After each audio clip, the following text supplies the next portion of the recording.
The Go-Giver, a little story about a powerful business idea by Burg and John David Mann. Your worth is determined by how much more you give in value than you take in payment. Chapter 4. The Condition.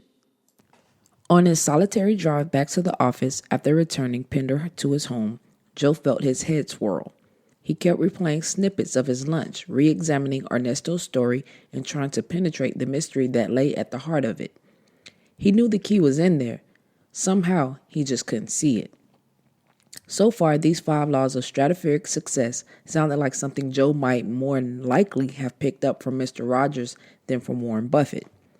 You give, give, give. Why? Because you love to. It's not a strategy, it's a way of life. As he pondered these thoughts, Joe felt a persistent tug in the back of his mind. It wasn't until he was seated at his desk, going through his usual routines, that he realized what was nagging thought was. Clout and leverage. His third quarter quota. He needed to come up with a way to land the BK account before Friday. Were his meetings with Pender getting him any closer to that goal? He thought back to his first meeting with Pender on Saturday and groaned. The condition.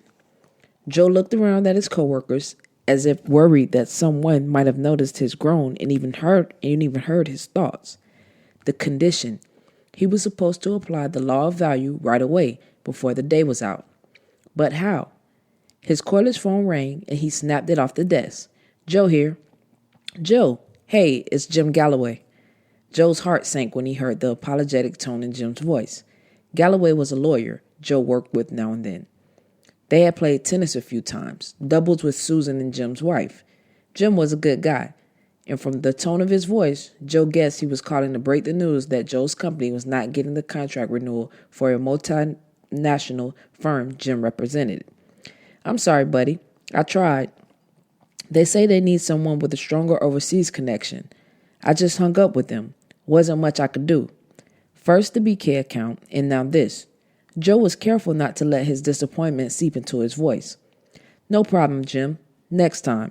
He started to hang up, then brought the phone back to his ear and said, Hey, Jim.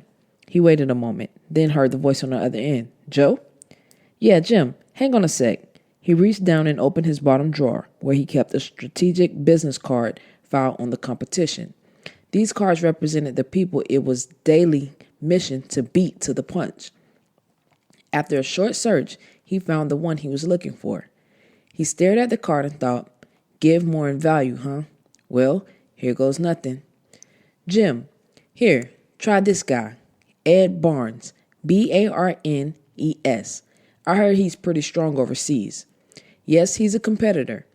I just thought he might be in a better position to help.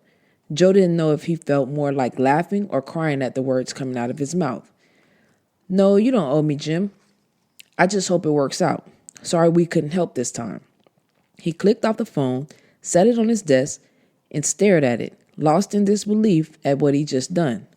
This guy just blows me off, and I give him a referral, he muttered, and throw some good business at a competitor. He glanced up and saw Gus at his office door, gazing at him. Gus smiled and nodded. Joe nodded back and got busy with paperwork.